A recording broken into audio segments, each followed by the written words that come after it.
And you might ask now, well, how are gold and silver going to do? Well, gold and silver were probably they were the best performing assets in the 70s when central banks lost the fight against inflation. Eventually, they had to really let rates go to unimaginable levels, like 20% in the US.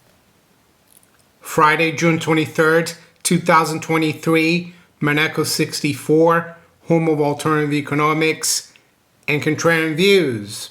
So the main question being asked out there now in the economics financial world is, how high will central banks need to take interest rates to eradicate, or not even eradicate, but bring the rate of price rises down? They don't even want to eradicate inflation. So we're going to look at that today. And before I start, I like to thank you for your interest in what I have to say. And yes, we've just gone over 90,000 subscribers. It's taken a long time. Last year, around December time, the channel was growing quite quickly. The projections were for about 100,000 by this time of 2023. But for some reason, things have slowed down. That's the way YouTube goes. We're gonna just keep plugging away. And I really appreciate your interest in the channel and all your comments. I try to look at as many as possible, while I still also have to delete a lot of the spam and the bots. So you might wonder, how do you know better than all the major economists out there, the mainstream economists? Well, I think they're in their own echo chamber. They're all like Keynesian trained, and they play the game. They don't want to rock the boat. They're well paid. They work for financial institutions. They work for think tanks. They advise government treasuries, finance ministries. So they keep playing this game, and they're completely. Yes, in an echo chamber. They might work for the IMF, World Bank, BIS, and in my opinion, they've been totally brainwashed. And you might think, oh, how is that possible? Well, you just have to look at other sectors of our society, especially in terms of what's happened in the last 3 years to the health situation. And you see what I mean. You look at people who have been questioning how they've been actually canceled, and now they're starting to make a lot of sense. And by that, I'm talking about people like RFK Jr. and others who question the efficacy of the medical interventions that we had. And I've been following RFK Jr. even before 2020. Because I thought some of the things he looked into were very interesting. And I see that even now, Bill Ackman, who is a major Wall Street hedge fund, he's even like saying maybe we should listen to him. So that's why with economics and inflation, I think we've got the same problem. I guess they haven't canceled me, but it's a topic that's very misunderstood by everyone, I would say, almost everyone. Very few really get it. And I always go back to the definition of inflation, because that too has been corrupted, much like a lot of the health industry has been corrupted. And it's simple. Inflation is the exorbitant or extra creation of fiat currency out of thin air, not backed by savings. And usually it results in the rise in the general price level, because it doesn't affect every asset or every consumer good the same way. There's a delayed effect. And that's to do with, of course, the Cantillon Effect. So what is the Cantillon Effect? we'll quickly go over that. The Cantillon effect is an uneven change in relative prices resulting from a change in money supply, which was first described by 18th century economist Richard Cantillon, who inspired political economists like Adam Smith and David Ricardo. Creating an abundance of cheap money via banks does not automatically mean that demand for everything will rise simultaneously. Instead, history shows that certain assets take favor over others, leading to rising in some areas of the economy and falling prices in others. So now I'm going to take you to these charts here. It's from Yardeni.com. And it gives us the total assets of the major central banks from around 2008 to present. And what's that got to do with the Cantillon effect and inflation? Well, total assets of the central banks, how do they buy their assets? Well, by creating currency out of thin air. And some people might argue, well, it's only bank money, it doesn't go into the economy. Well, eventually it does, because they buy government bonds, and the governments are able to borrow very cheaply because they've kept interest rates low. And that puts currency into the system. And we've seen that the people who were saying two years ago, even in the supposed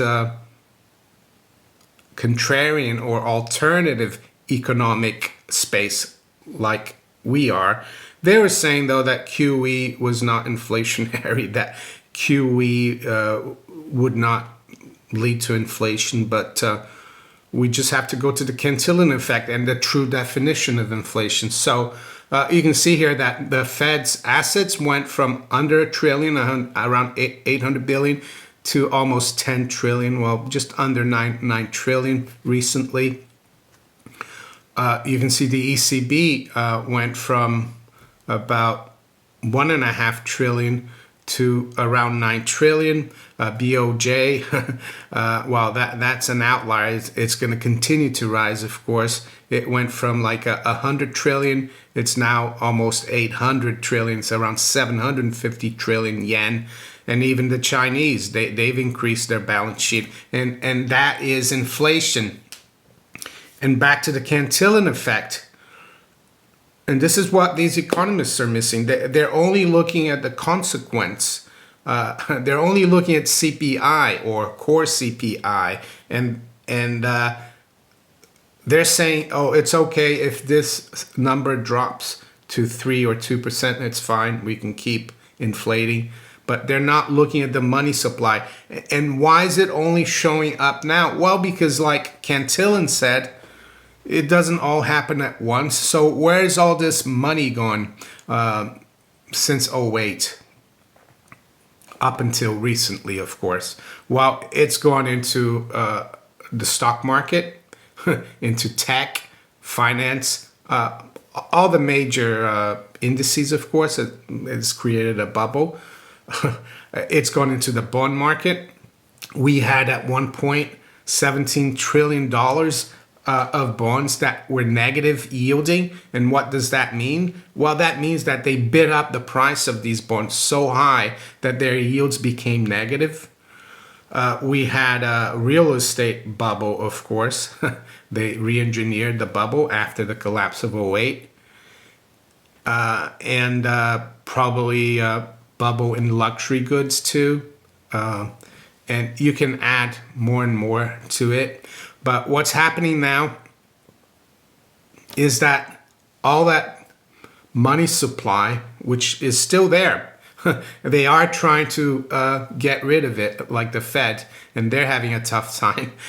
They started getting rid of it last year, begrudgingly. And earlier this year, they had to increase it again. So right now, the Fed's balance sheet is still pretty much where it was in February. So they've wasted like 4 months. And this money supply is now flowing into real goods, goods that are measured in the consumer price index, also into services. And when people say, oh, higher wage demands is creating inflation, that's a load of BS. The people who earn wages, salaries, they're asking for more because their currency now is starting to show the dilution from all the inflation we've had since '08. The other fallacy I would say is that a strong labor market is inflationary. How can that be? It's ridiculous. If you have more people working, you have more people producing, and you've got more goods and services. So that should actually help bring down prices because it increases supply. So that's another Keynesian fallacy. So what I'm trying to say here is that they're looking at the wrong things. The economists, the policymakers, central bankers, politicians. And unfortunately, I don't think they're going to raise rates enough. Eventually they will, but it will be too late and it will be a disaster. It will be much worse than the 70s, I think. And you might ask now, well, how are gold and silver going to do? Well, gold and silver were they were the best performing assets in the 70s when central banks lost the fight against inflation. Eventually, they had to really let rates go to unimaginable levels, like 20% in the U.S. 10-year yield in the U.S. went up to like almost 15%. And the same thing's going to happen. Now it's not going to happen tomorrow or next week. It's going to take a little bit of time because they're going to be always in denial. And that's the problem I see. So back to the question. Central banks battle with inflation, enters a new phase of pain. You know, people are asking how high are they going to have to raise rates? This is a big story today in the FT. And it says economists warn that recession will be the price of hitting 2% goals. So that's even another Keynesian fallacy, to think that debasing the currency by 2% a year is a good thing. I wanted to show you a chart of the Bank of England policy rate, and I have to thank the St. Louis Fed for this because it goes back all the way to 1694 when the Bank of England was founded. And you can see that the first rate they set was 4.5%. It went down to around 3%, but pretty much after that, for the next 125 years, they kept it at 5%. So right now we are at 5% as per the base rate. So we're back to normal levels. But notice how after 1821, the rate went down and it was it moved around, but it never really went below 2%. So the first time it went below 2% was back in 2009 after the '08 crisis, and it stayed there up until recently. It stayed below 1%. It did go to 0.75, but up until early last year, we were still below 1%. So for 13 years, it stayed below 1%.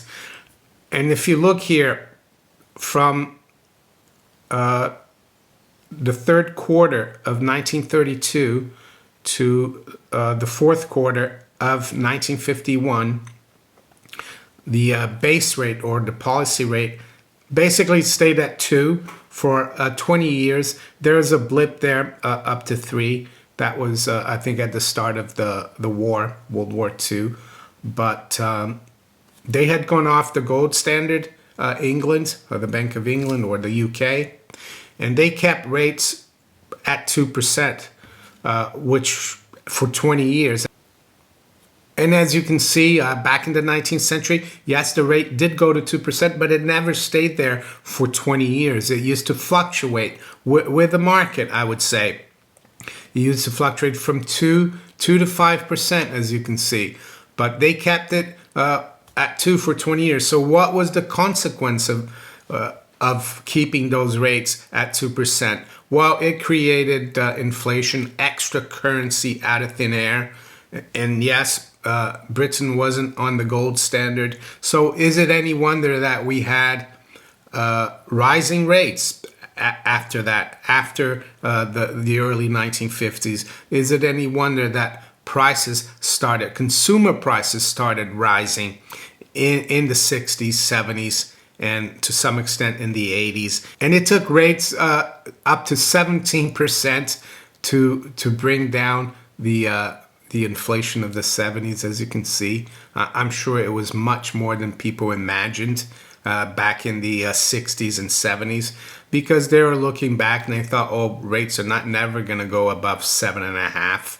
But they went to 17. So now we've had 12 years, which granted is less than 20, but 12 years of almost zero rates and all the QE. QE is also inflationary. It's monetary policy. So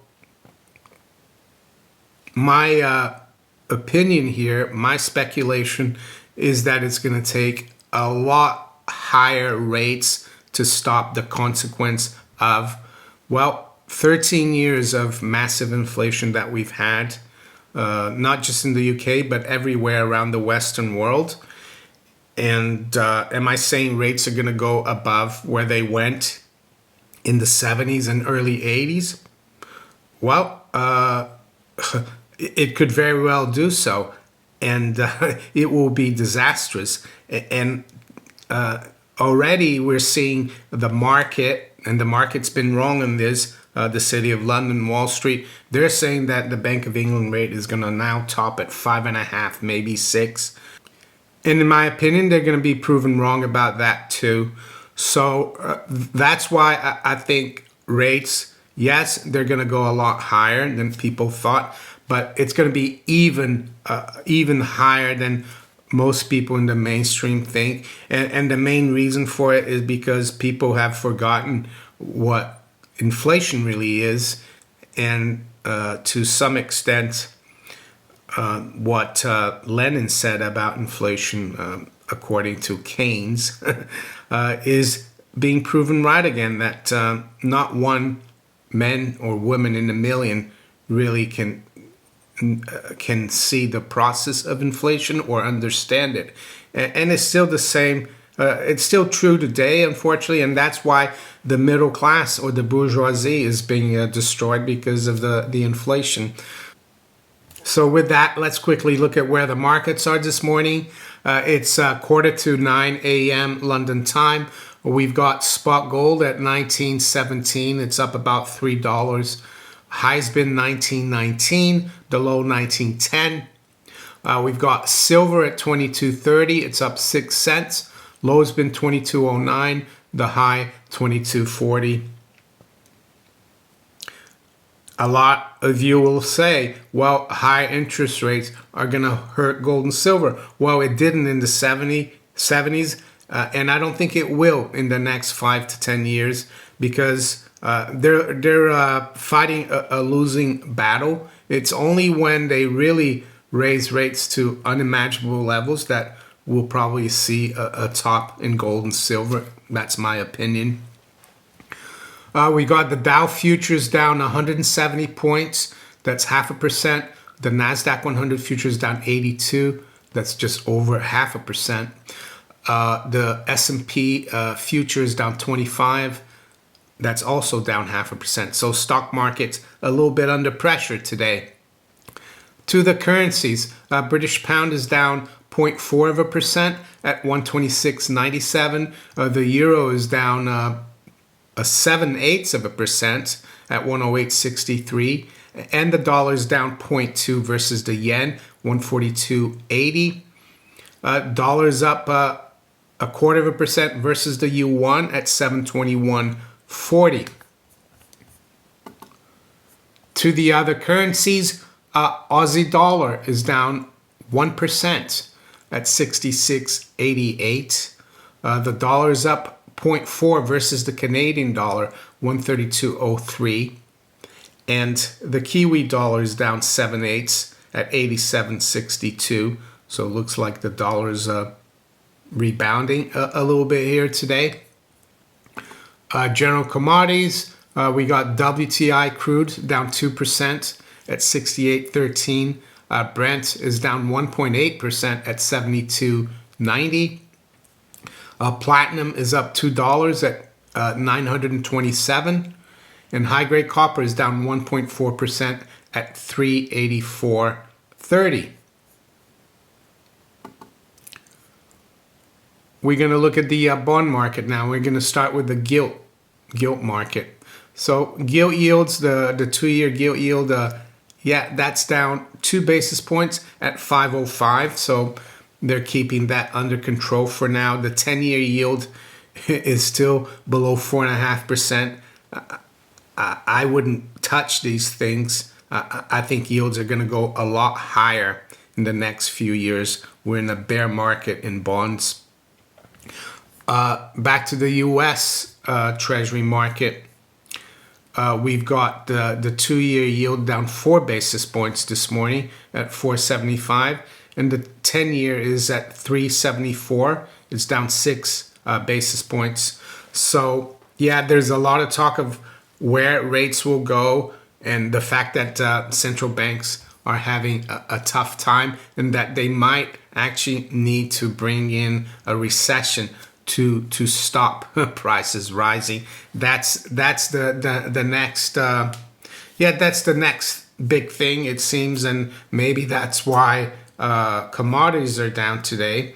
But I think commodities, precious metals are going to be the place to be, much like in the 1970s, because we're going to have stagflation. And back then, the Keynesians didn't understand that either, that you could have rising prices in a moribund economy, and it's going to be the same thing again. And I think it's going to be a lot worse, unfortunately, because we've had a lot more inflation in the last 15 years or so.